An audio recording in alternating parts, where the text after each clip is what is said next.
Salam bahagia, Shalom.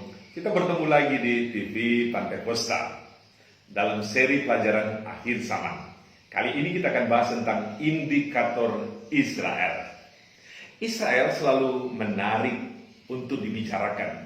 Dia memiliki daya sugesti dan magnetis yang sangat luar biasa. Semua orang ingin tahu tentang Israel.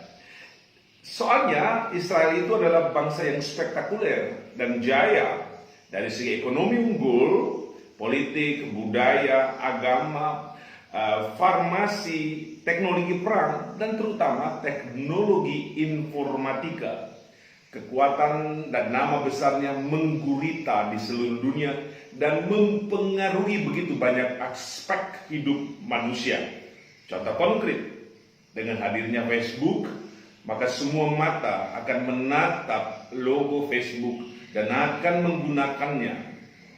Dan ini memberikan indikasi penting bahwa bangsa ini adalah bangsa yang memiliki kaitan yang sangat erat dengan kedatangan Tuhan.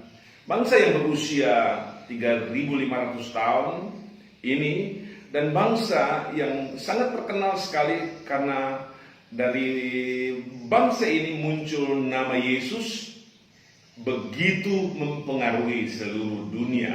Dan ini akan memberikan kontribusi yang sangat besar menjelang kedatangan Tuhan pada kali yang kedua. Salah satu yang sangat menarik yang akan kita bicarakan adalah poin A. Tahun kelahiran Abraham. Abraham lahir pada 1948 sejak Adam. Itu menurut timeline of Genesis Patriarch. Nah, kita baca dalam Kejadian 11 ayat 26. Setelah Terah hidup 70 tahun, ia memperanakkan Abram, Nahor, dan Haran. 11 ayat 27. Inilah keturunan Terah. Terah memperanakkan Abram, Nahor, dan Haran. Dan Haran memperanakkan Lut. Peristiwa ini terjadi 1948 sejak Adam. Ingat, Abram lahir 1948. Dan perlu kita ketahui 4.000 tahun kemudian Israel lahir kembali sebagai satu bangsa pada tahun 1948, 14 Mei. Penting untuk kita pahami selanjutnya. B. Tahun kelahiran Israel, 14 Mei 1948. Lahir karena ada sebuah gerakan yang dibangun oleh Theodor Herzl. Beliau lahir pada 2 Mei 1860. Dia adalah pendiri gerakan Zionis dan kemudian meninggal pada 3 Juli 1904. Apa yang dibangun oleh Theodor ini membangkitkan semangat dan naluri orang Israel untuk berjuang. Mereka kerahkan semua daya, upaya, ekonomi untuk kembali ke tanah perjanjian.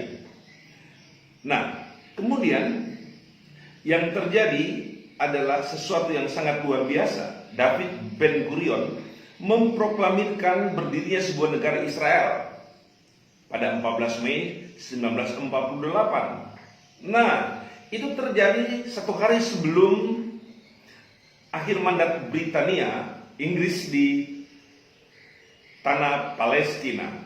Dan kemudian setelah Israel memproklamirkan diri sebagai sebuah negara, maka negara-negara yang ada di sekitarnya, yaitu negara Mesir, Suriah, Yordania, Lebanon, Irak, kemudian menyerang Israel. Tetapi mereka menang dan berdiri sebagai sebuah bangsa yang berdaulat, yang makin lama makin kuat. Dan kita tahu sekarang bangsa Israel menjadi bangsa yang sangat berpengaruh di dunia internasional. Memang begitu banyak yang marah, benci, dan berupaya untuk menghancurkan bangsa ini. Tapi kita lihat saja, bangsa ini semakin kokoh, semakin kuat, semakin kaya, semakin berpengaruh. Dan sekarang kita akan masuk bagian C, indikator Israel. Nah, kita akan memulai poin A, pelajaran Tuhan Yesus tentang pohon ara. Kita akan kaitkan eskatologis atau kedatangan Tuhan dengan bangsa ini, yaitu bangsa Israel. A, pelajaran Tuhan Yesus dari pohon ara. Matius pasal yang ke 24 ayat 32. The lesson of the fig tree. Tariklah pelajaran dari perumpamaan tentang pohon ara. Apabila ranting-rantingnya melembut dan mulai bertunas, kamu tahu bahwa musim panas sudah dekat. Ayat 33. Demikian juga jika kamu melihat semuanya ini, ketahuilah bahwa waktunya sudah dekat, sudah diambang pintu. Pelajaran ini dari Yesus. Nah, secara otomatis tidak ada kepalsuan, tidak ada kesalahan, dan pasti 100% benar. Dia memerintahkan supaya menarik pelajaran dari pohon ara. Nah, kemudian kita baca lagi laporan Markus pasal 13 ayat 28. Laporan Zam. Tariklah pelajaran dari pohon perumpamaan tentang pohon ara. Apabila ranting-rantingnya melembut dan mulai bertunas, kamu tahu bahwa musim panas sudah dekat.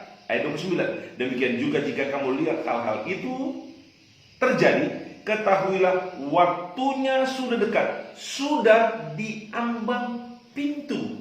Sudah diambang pintu. Kita sudah bisa gambarkan bahwa betul-betul kedatangan Tuhan segera akan datang ketika pokok ara itu bertunas.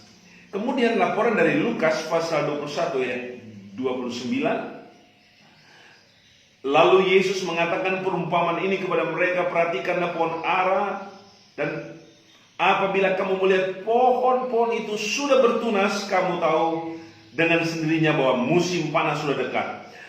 Ayat 31. Demikian juga jika kamu melihat hal-hal itu terjadi, ketahuilah bahwa kerajaan Allah sudah dekat. Ada 3 ayat dan ada 3 laporan dari murid Tuhan tentang peristiwa ini. Itu berarti informasi ini adalah informasi yang sangat penting. Untuk itu kita maju pada poin B. Siapakah pohon ara itu?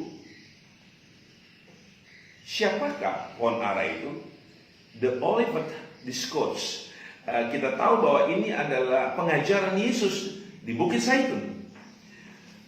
Di dalam Alkitab disebutkan dalam Yeremia 24 ayat 4, kemudian datanglah firman Tuhan kepadaku, bunyinya, beginilah firman Tuhan, Allah Israel, sama seperti buah pohon ara yang baik ini, demikianlah aku akan memperhatikan untuk kebaikan orang-orang Yehuda yang kubawa dari tempat ini ke dalam pembuangan ke negeri orang-orang Kasdim.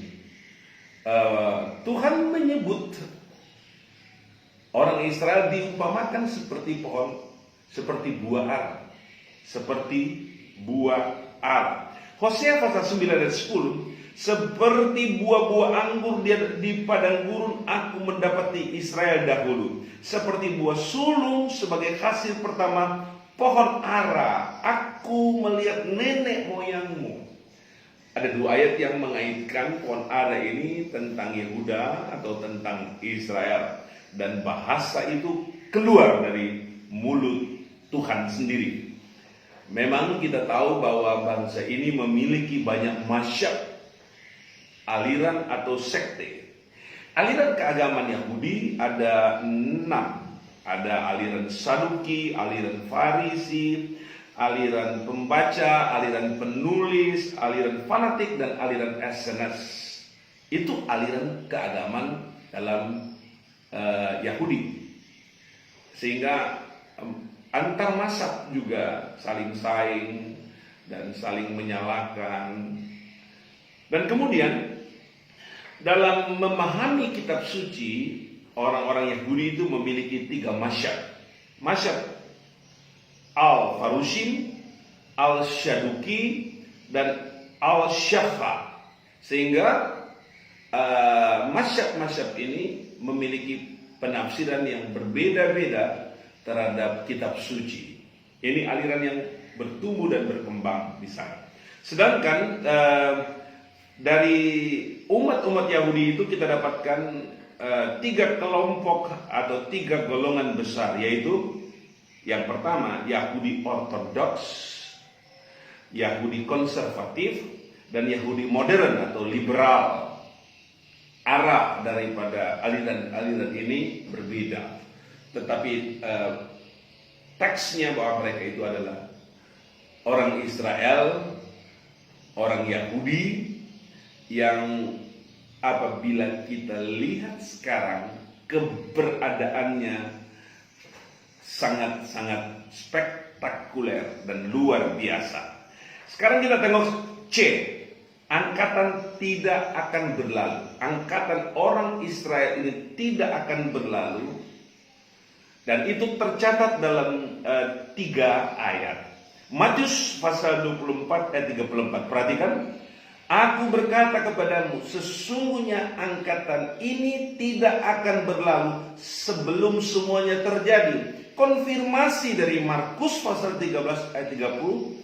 Aku berkata kepadamu, sesungguhnya angkatan ini tidak akan berlalu sebelum semuanya terjadi. Dan dikonfirmasikan lagi dalam Lukas 21 ayat 32. Aku berkata kepadamu, sesungguhnya angkatan ini tidak akan berlalu sebelum semuanya terjadi. Ada 3 ayat yang dikemukakan dan ditulis oleh 3 murid Tuhan berbeda, tetapi isinya sama. Angkatan ini tidak akan berlalu sebelum semuanya ini terjadi. Yesus sedang berbicara tentang akhir zaman, tentang eskatologi, menjelang kedatangan Tuhan. Tapi ada penegasan yang harus kita teliti dan maknai secara jeli, bahwa angkatan ini tidak akan berlalu. Angkatan siapa? Angkatan mana? Jelas kita menunjuk bahwa angkatan ini adalah angkatan orang Israel. Nah, nomor D. Pohon ara yang bertunas adalah gambaran bertumbuhnya, bertunasnya orang Israel. Dari yang sebelumnya terbentuk menjadi sebuah bangsa di zaman Musa dan Yosua, sekitar 1500 tahun sebelum Masehi, tetapi bangsa itu kemudian punah. Dia tidak memiliki wilayah kekuasaan sebagai sebuah negara sejak penyerbuan yang dilakukan oleh Nebukadnezar pada tahun 586, ada yang menyebutnya 606 sebelum Masehi. Sejak itu bangsa itu tidak ada lagi. Tidak ada lagi. Kemudian dari sana sampai 1948 bangsa itu kemudian merdeka, bertunas menjadi sebuah negara. Jadi bangsa Israel kehilangan tanah, kehilangan kebangsaan sebagai sebuah nation resmi yang memiliki pemerintahan lebih kurang 2534 tahun. Tetapi pada 1948 bangsa ini bertunas. Dari bangsa Israel bertunas atau tumbuh bangkit sebagai sebuah negara, disitulah kita akan menghitung angkatan orang Israel. Dari situlah kita akan hitung sebuah angkatan, sebuah generasi untuk Tuhan datang pada kali yang kedua. Jadi sekali lagi, angkatan itu dihitung sejak kemerdekaan Israel. Dan mari kita sekarang belajar. Satu angkatan itu berapa tahun? Disinilah letak pemahamannya. Satu angkatan itu berapa tahun? Ada skenario yang muncul dan sudah dikembangkan dan sudah diajarkan pada waktu-waktu yang lalu, bahwa satu angkatan itu adalah 40 tahun. Itu basic pemikiran itu adalah dari 40 tahun bangsa Israel di padang belantara, di Kades Barnea, sejak mereka keluar dari Mesir sampai di perbatasan Sungai Yordan untuk masuk di tanah Kanaan. Alasan kedua adalah 40 tahun pemerintahan Raja Saul, Raja Daud, dan Raja Salomo. Bila kita hitung akumulasi angka ini dari tahun 1948 tambah 40, maka kita ketemu tahun 1988. Ternyata di tahun tersebut Tuhan Yesus belum datang. Nah, kita apakan itu, dan berarti perhitungan satu angkatan 40 tahun gugur demi waktu dan fakta. Kemudian tafsiran yang kedua, satu angkatan itu 50 tahun, yang merujuk pada tahun Yobel. Satu tahun Yobel itu adalah 50 tahun. Tahun pembebasan hutang, tahun pembebasan tawanan bagi orang-orang Israel. Nah, bila kita merujuk pada satu angkatan itu 50 tahun, apabila kita menghitung dari sejak kemerdekaan Israel 1948 tambah 50 tahun, kita akan temukan tahun 1998. Namun ternyata Tuhan Yesus tidak juga datang pada ada begitu banyak ajaran khotbah yang sudah muncul didengar oleh jemaat. Ternyata Tuhan Yesus tidak datang pada tahun 1998. Artinya pandangan satu angkatan ini 50 tahun gugur demi waktu dan juga fakta. Nah, kemudian ada penafsiran ketiga. Ingat, ini penafsiran ketiga, bahwa satu angkatan itu 70 sampai 80 tahun. Dan itu bertumpu pada tahun harapan hidup orang Israel. Satu generasi orang Israel dari sejak lahir sampai mati, sampai meninggal.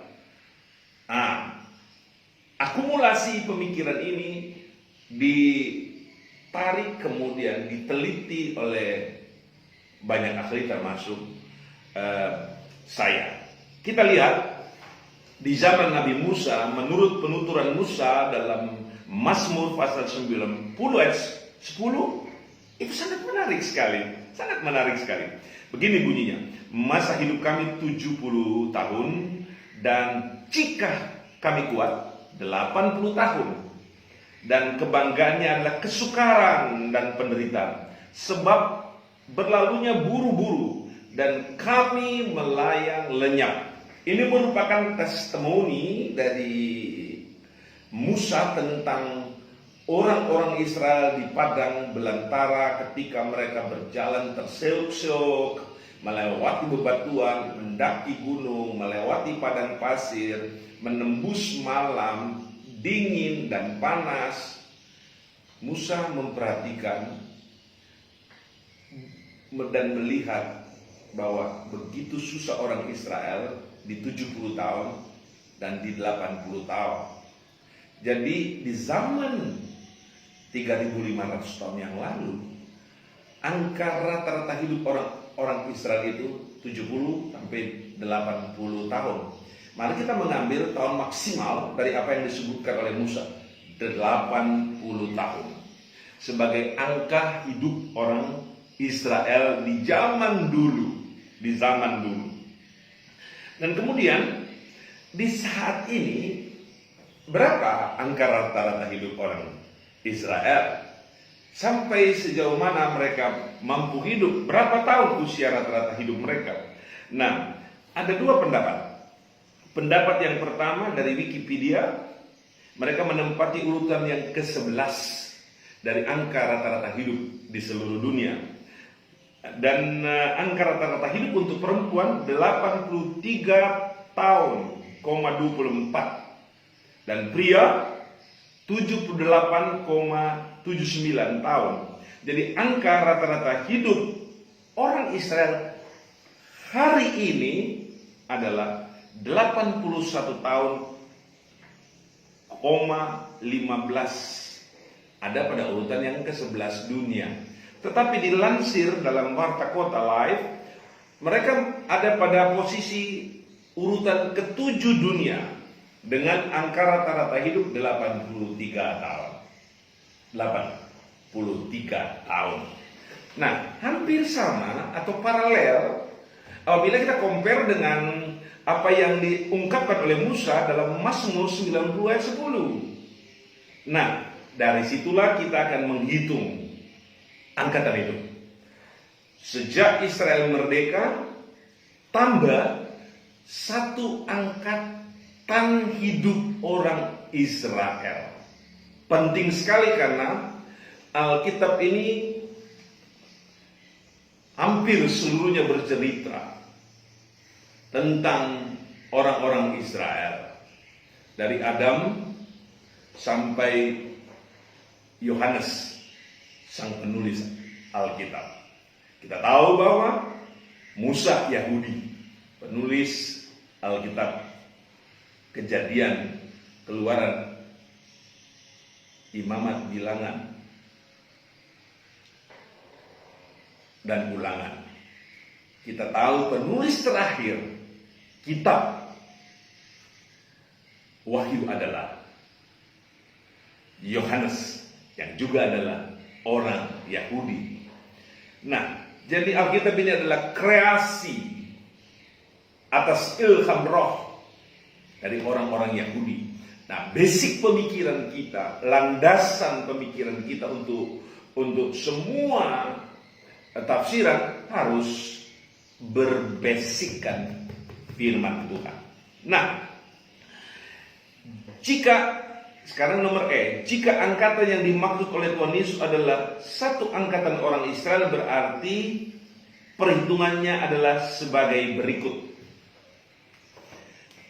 Tahun 1948 tambah 80 plus, berarti kita akan temukan jumlah tahun seperti ini. 1948 tambah 80, kita temukan tahun 2028.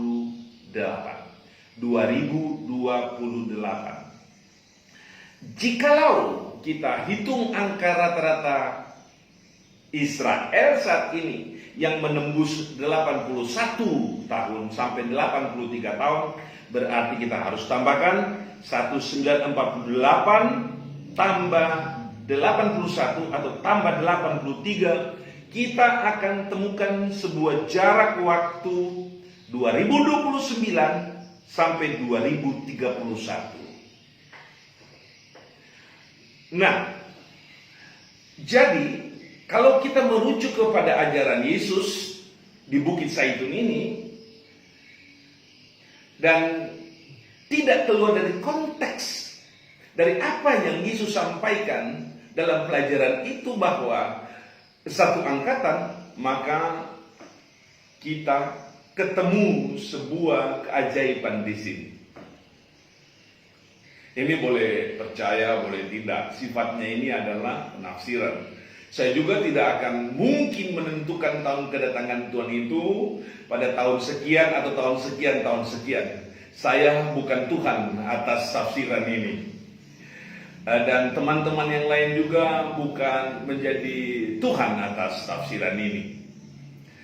Tetapi jika penafsiran ini benar, maka periode waktu kedatangan Tuhan ada di posisi tahun 2029 sampai 2031. Nah, apabila kita compare dengan ajaran GPDI melalui peta zamannya Bapak Pendeta William Henry Ofler, ternyata apa yang dicanangkan oleh Bapak Ofler itu masih tetap relevan untuk diajarkan dan diterapkan pada gereja Pantekosta di Indonesia. Sekali lagi boleh saja kita melakukan penolakan, tidak setuju, nggak masalah. Ini sifatnya penafsiran, bisa tidak tepat, bisa tepat, bisa tidak benar, bisa benar. Nah, apabila kita mengurangi peristiwa aniaya besar, maka di posisi 2029 apabila kita kurangi 3,5 tahun, berarti kita akan mendapatkan angka tahun 2025 sampai 2028 masa pemerintahan antikristus. Jika tafsiran ini benar, maka 3,5 tahun sebelum kedatangan Tuhan akan hadir sebuah penguasa bengis, penguasa yang sangat kejam, yang namanya man of lawlessness, anthropos anonias, antikristus. Dan itu dapat berlaku mulai 2025 sampai 2028. Ini merupakan peringatan penting bagi kita semua. Sekarang peta zaman Ofler dihitung sejak kematian Yesus itu ada di antara tahun 2029 dan 2031. Karena kita tahu bahwa menurut banyak penafsiran bahwa kematian Yesus itu berlangsung tahun 29 Masehi sampai tahun 31 Masehi, di antara kurun waktu tersebut. Jika hal itu kita tambahkan, maka kita akan ketemu persis dengan tafsiran ini, bahwa kedatangan Tuhan itu bisa terjadi 2000 tahun kemudian pada tahun 2029 sampai 2031. Ini adalah rahasia besar yang manusia mencoba menafsir dan menelitinya. Sekali lagi, kita bukan Tuhan atas kedatangan Tuhan, dan kita tidak sempurna dalam melakukan penelitian. Semuanya kita kembalikan kepada Tuhan, karena Tuhan yang tahu, dan Tuhan juga yang akan datang pada kali yang kedua. Titik pentingnya di sini adalah berjaga dan berdoalah senantiasa. Berjuanglah, melayanilah dengan sungguh. Kapan Tuhan itu datang, itu urusan Tuhan.